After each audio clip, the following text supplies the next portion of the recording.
नमस्कार। हम लोगों का मेष लग्न में सभी ग्रहों का क्या फल होता है, इसके बारे में जानकारी दी जा रही है। तो जैसा आप स्क्रीन पर देख रहे हैं, मेष लग्न की पत्रिका पर गुरु के द्वादश भाव का फल यहाँ पर हम लोगों का चल रहा था। पिछले वीडियो पर गुरु का पहले भाव से छठे भाव तक फलित दिया गया था।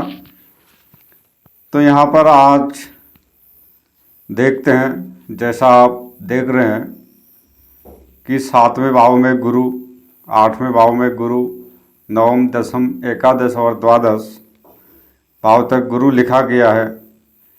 यानी आज का विषय गुरु का सप्तम भाव से लेकर द्वादश भाव तक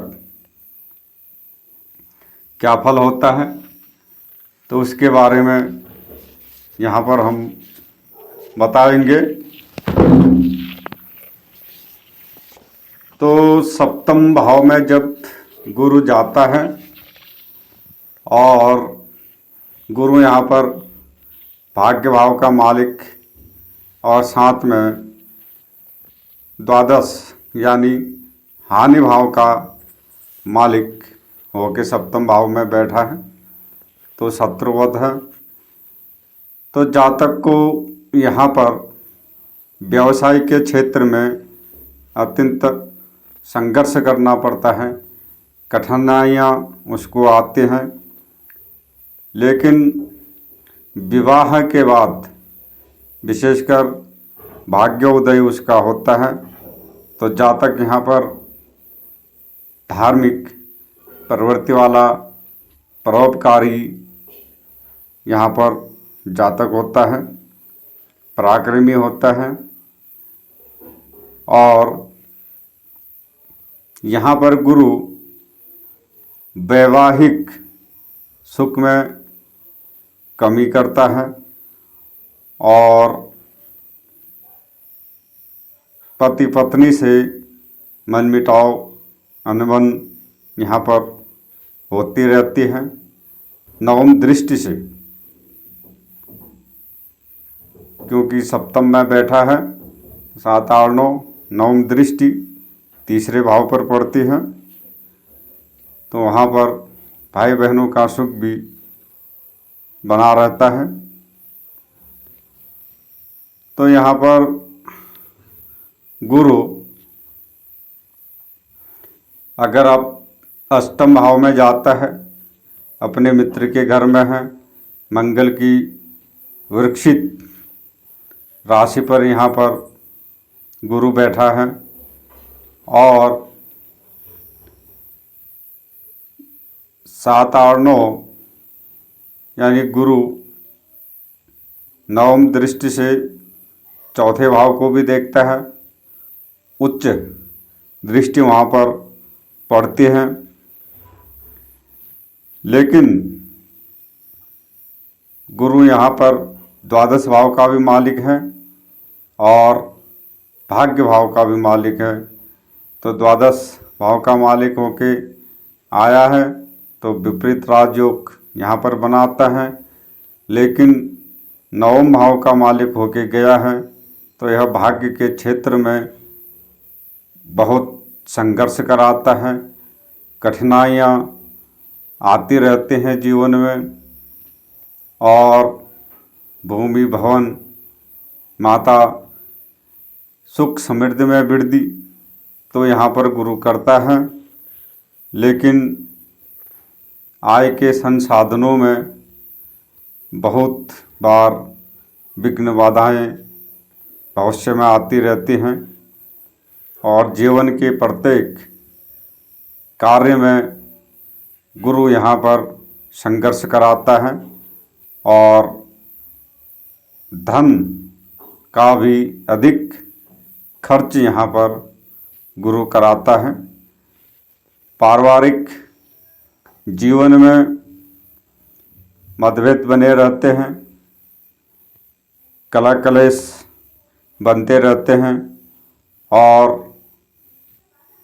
गुरु के कारण से यहाँ पर जातक को गुप्त रोग भी यहाँ पर होते हैं और जातक का भाग्योदय घर से बाहर विदेश में होने की पूरी संभावना यहाँ पर होती है। गुरु यहाँ पर देता है क्योंकि द्वादश का मालिक होके वहाँ पर बैठा है। तो इस प्रकार से मेष लग्न में गुरु का अष्टम भाव का फल होता है।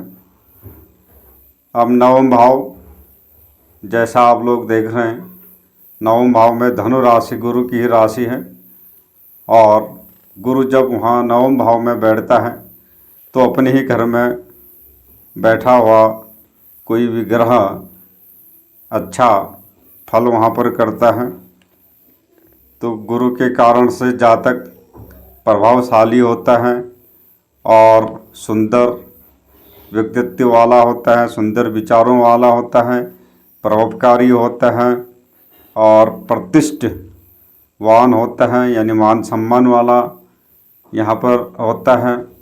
उच्च शिक्षा वहाँ पर उसकी होती है, बुद्धिमान होता है, भाग्यशाली होता है, यशस्वी होता है और धार्मिक विचारों वाला यहाँ पर होता है और ज्योतिषी, कर्मकांडी और यहाँ पर सेना इत्यादि विभाग में भी यहाँ पर गुरु कार्य देता है और भाई बहनों का सुख और संतान सुख यहाँ पर गुरु देता है। और गुरु के कारण से जातक को विदेश का भी अवसर देता है और या विदेश से संबंध बनाकर लाभ वहाँ पर देता है। अगर गुरु यहाँ पर मंगल से दृष्ट हो जाए यानी लगने से, तो मंगल यहाँ पर अष्टमेश भी बनता है। तो यहाँ पर एक दुर्घटना का योग यहाँ पर फिर तैयार होता है। तो इस प्रकार से गुरु का नवम भाव का फल यहाँ पर होता है। अगर यही गुरु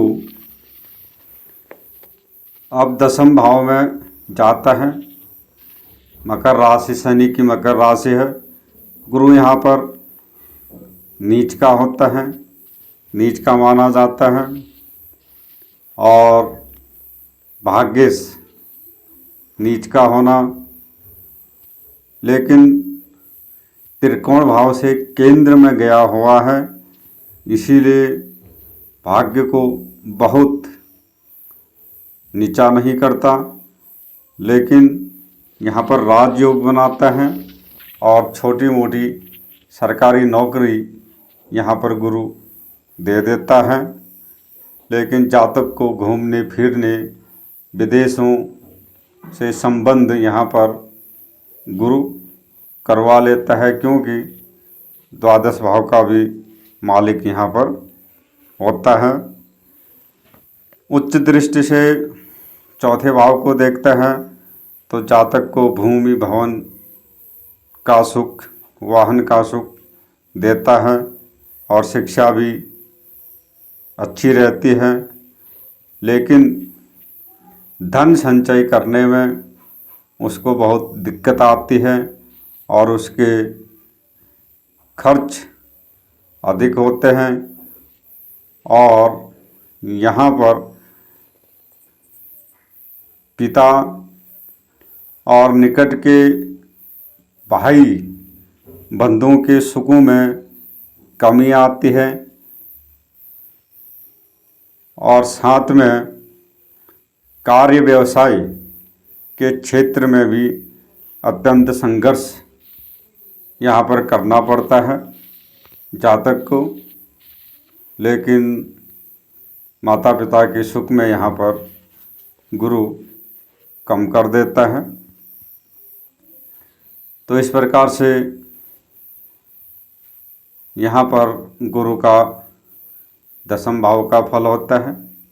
अब शनि की राशि में गया है तो जातक ज्योतिष तंत्र मंत्र इत्यादि के क्षेत्र में भी कार्य यहाँ पर करने वाले होते हैं। अब गुरु वहीं पर जब एकादश भाव में जाता है, शनि की ही राशि में, लाभ भाव में, भाग्यश का लाभ भाव में होना अच्छी बात है, लेकिन द्वादशेश का लाभ भाव में आना हद से भी ज़्यादा खर्च यहाँ पर फिर गुरु करा देता है। अब यहाँ पर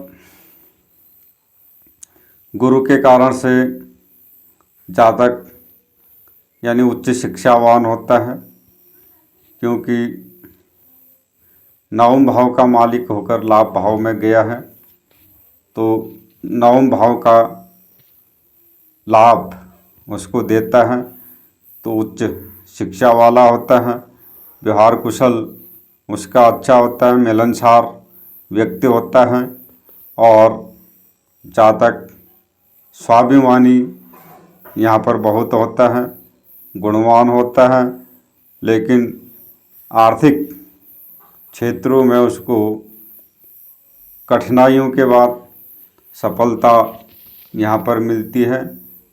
7, 8, 9 यानी नवम दृष्टि से तो सप्तम भाव को भी देखता है, तो वहाँ पर स्त्री के सुख में, वैवाहिक सुख में थोड़ा गुरु यहाँ पर कमी करता है। तो इस प्रकार से गुरु का एकादश भाव का फल यहाँ पर होता है। अब यही गुरु द्वादश भाव में जाता है, अपने ही घर में होता है, तो जातक गुणवान, भाग्यवान और सुंदर ज्ञानी यहाँ पर होता है। अपना भाग्य विदेशों से वह बनाता है, बाहर के स्थानों से बनाता है और खर्च भूमि, भवन, मकान, वाहन के क्षेत्र में खर्च अधिक करता है, क्योंकि गुरु की पंचम दृष्टि चौथे भाव पर पड़ती है, उच्च दृष्टि। तो जातक का खर्च अधिकतर सुख साधनों के लिए यहाँ पर होता है और गुरु यहाँ पर पाप पीड़ित हो तो वैवाहिक सुख में यहाँ पर कमी करता है और जीवन में अत्यधिक संघर्ष इसको करना पड़ता है। भाग्य के क्षेत्र में उतार चढ़ाव जीवन में आते रहते हैं। तो इस प्रकार से गुरु का यहाँ पर फल होता है। मेष लग्न में गुरु का समस्त भावों का फल आज यहाँ पर समाप्त होता है।